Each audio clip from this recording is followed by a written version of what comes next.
brought to you by Silver Pumps and Motors. Top quality और consistent performance के लिए सिर्फ सिल्वर पंप्स नाम याद रखना. బాసర శతాబ్దాలుగా జ్ఞాన దీపాన్ని వెలిగిస్తున్న ఆధ్యాత్మిక క్షేత్రం. ఇక్కడ ప్రతి అడుగు ఒక పవిత్ర యాత్ర, ప్రతి అక్షరం ఒక ఆధ్యాత్మిక సాధన. కానీ ఇప్పుడు ఆ క్షేత్రంలో అక్షరానికి బీజాక్షరానికి మధ్య యుద్ధం జరుగుతోంది. బీజాక్షరాలు వేదాలలో శక్తివంతమైన ధ్వనులు. అవి ఒక మంత్రంలా, ఒక ఆధ్యాత్మిక ఆయుధంలా పనిచేస్తాయి.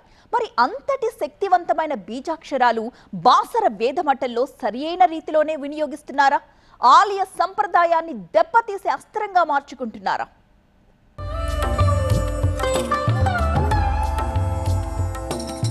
నిర్మల్ జిల్లా బాసర జ్ఞాన సరస్వతి ఆలయం దేశంలోనే అతి అరుదైన సరస్వతీ దేవి ఆలయాల్లో ఒకటి.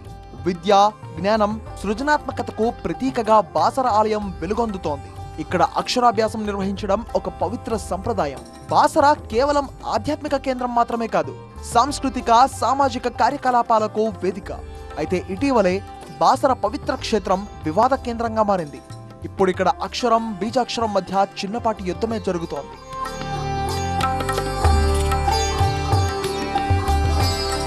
అక్షరం వర్సెస్ బీజాక్షరం. అక్షరం అంటే అక్షరాభ్యాసం.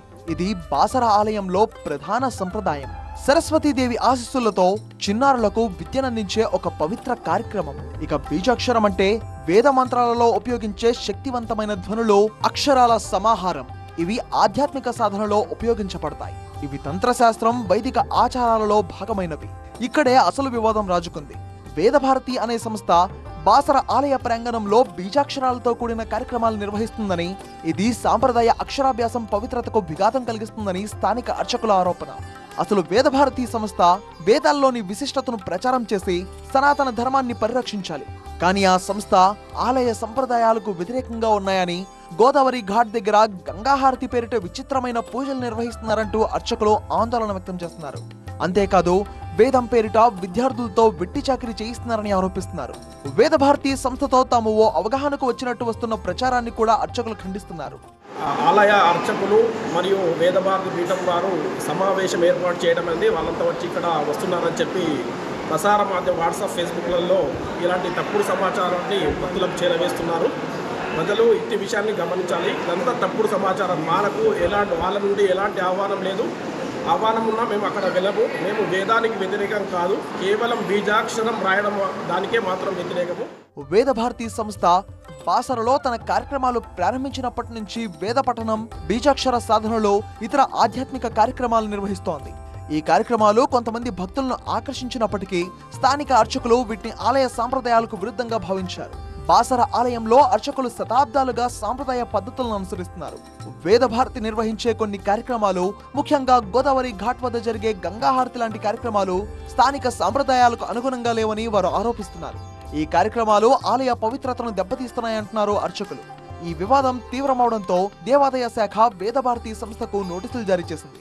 వేదం చెప్పడానికి వచ్చినటువంటి ఈ యొక్క స్వామీజీ వేదమే నేర్పడం కాకుండా నాలుకపైన బీజాక్షరాలు రాయడం, ఈ గోదావరి పైన గంగాహారతిని చేయడం, ఈ ఏదైతే ఇంటెన్షన్ ఉన్నదో ఆ ఇంటెన్షన్ని వదిలి ఈ వేరే వేరే వెట్టి చాకిరీలు పిల్లలకు చేయిస్తూ, మొన్న ఒక పిల్లగాడికి తలపైన గాయాలు జరగడం జరిగింది. బలంగా ఆ గాయాలని చూసి మేము చెల్లించిపోయినాం. అది కొండముచ్చులో గిచ్చినాయని చెప్పడం ఎంతవరకు కరెక్టు? అన్ని అబద్ధపు మాటలు చెప్పి పిల్లల యొక్క భవిష్యత్తుని ఖరాబ్ చేస్తున్నారు వీళ్ళు. అంతం కాకముందే కొన్ని రోజులకే గోదావరిలో 17 సంవత్సరాల ఒక అబ్బాయి చనిపోవడం జరిగింది. నిజంగా ఎంత బాధ అనిపిస్తున్నది. వేదభారతి బీజాక్షర కార్యక్రమాలు కొనసాగితే అర్చకులు ఆలయ నిర్వహణలో తమ అధికారాన్ని కోల్పోతామనే భయం కూడా అర్చకుల్లో ఉందన్న వాదన స్థానికంగా బలంగా వినిపిస్తోంది.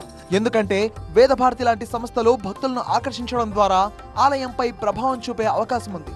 అయితే వేదభారతి సంస్థ తమ కార్యకలాపాలు సనాతన ధర్మాన్ని ఉద్ధరించడానికి, వేదాలను ప్రచారం చేయడానికి ఉద్దేశించడమని చెబుతోంది. బీజాక్షర సాధనలు వేద మంత్రాల్లో ఒక భాగమని, ఇవి ఆధ్యాత్మిక శక్తిని పెంపొందించడానికి ఉపయోగపడతాయని వాదిస్తోంది. అంతేకాదు గోదావరి ఘాట్ వద్ద నిర్వహించే గంగాహారతి లాంటి కార్యక్రమాలు భక్తులకు ఆధ్యాత్మిక అనుభవాన్ని అందించడానికి ఉద్దేశించినవే అని, ఇవి ఆలయ సాంప్రదాయాలకు విరుద్ధం కానే కాదని చెబుతోంది.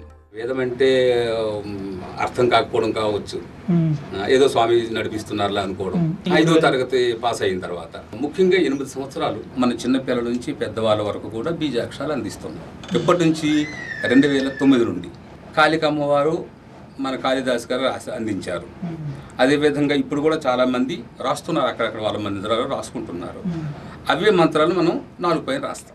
ఈ వివాదంలో భక్తులు 2 వర్గాలుగా విడిపోయి కొందరు వేదభారతి కార్యక్రమాలను సమర్థిస్తుంటే మరికొందరు అర్చకుల వాదనతో ఏకీభవిస్తున్నారు. దీంతో వివాదం ఆలయ పవిత్రత ప్రతిష్టతపై ప్రభావం చూపే అవకాశం ఉంది. భక్తుల మధ్య విభజన ఏర్పడితే ఆలయానికి వచ్చే భక్తుల సంఖ్య తగ్గే ప్రమాదం ఉంది కూడా. ఈ వివాదం సాంప్రదాయం ఆధునిక ఆధ్యాత్మిక పద్ధతుల మధ్య సంఘర్షణగా మారింది. ఓవైపు ఆధునిక ఆధ్యాత్మిక అవసరాలను తీర్చడానికి తాము ప్రయత్నిస్తున్నామని వేదభారతి సంస్థ వాదిస్తుండగా సాంప్రదాయ ఆచారాలు మంటగలుపుతున్నారని అర్చకులు ఆవేదన వ్యక్తం చేస్తున్నారు. ఆ చిన్న పిల్లలకు పొద్దున్న 4 గంటలకు 3 గంటలకు కొట్టుకుంటా లేపి వాళ్ళతో వెట్టి చాకరీ చేయించి వాళ్ళతో కాళ్ళు తొక్కించుడు, కాళ్ళు ఎత్తుకోవడం ఇట్లాంటి పనులు చేస్తుండే మహారాజు. ఎందుకంటే పిల్లలు పాపం చలిలో కూడా నేను ఎన్నోసార్లు చూసిన, మాలలు వేసుకున్నప్పుడు కూడా చూసిన పిల్లలు ఇక్కడ 3 గంటలకు వచ్చి వెట్టి చాకరీ చేసుడు, ఆ కరెంట్లు ముట్టుడు, ఆ లైట్లు ముట్టుడు, మన ఆ రోడ్లు ఊడ్చుడు, చాలా ఘోరమైన పనులు చేస్తున్నారు. దీంతో అక్షరం వర్సెస్ బీజాక్షరం వివాదం ఆధ్యాత్మిక సాధనలపై విస్తృత చర్చకు దారితీస్తోంది. బీజాక్షర సాధనలో సాంప్రదాయ అక్షరాభ్యాసం 2 ఆధ్యాత్మిక లక్ష్యాలను సాధించడానికి ఉద్దేశించినవే. కానీ వాటిని అమలు చేసే విధానాలే వివాదాస్పదంగా మారాయి. ఒకవైపు సాంప్రదాయం, మరోవైపు ఆధునిక ఆధ్యాత్మికత. దేవాదాయ శాఖ నోటీసులతో వివాదానికి ఫుల్ స్టాప్ పెడుతుందా లేదా అన్న ఉత్కంఠ భక్తుల్లో ఉంది. ఈ వివాదం కేవలం అక్షరం బీజాక్షరం మధ్య పోరాటమే కాదు, ఇది ఒక సాంస్కృతిక కార్యక్రమం. పైగా బాసర ఆలయం భవిష్యత్తు ప్రతిష్టకు సంబంధించిన అంశం. అందుకే బాసర వేదభారతి వివాదం ఇప్పుడు సంక్లిష్టమైన సమస్యగా మారింది. ఈ గొడవ సద్దుమనగాలంటే అన్ని పక్షాలు సమన్వయంతో పనిచేసి ఒక సామరస్య పరిష్కారం కనుగొనాల్సి ఉంటుంది. ఆ దిశగా దేవాదాయ శాఖ చర్యలు తీసుకోవాలని కోరుతున్నారు భక్తులు.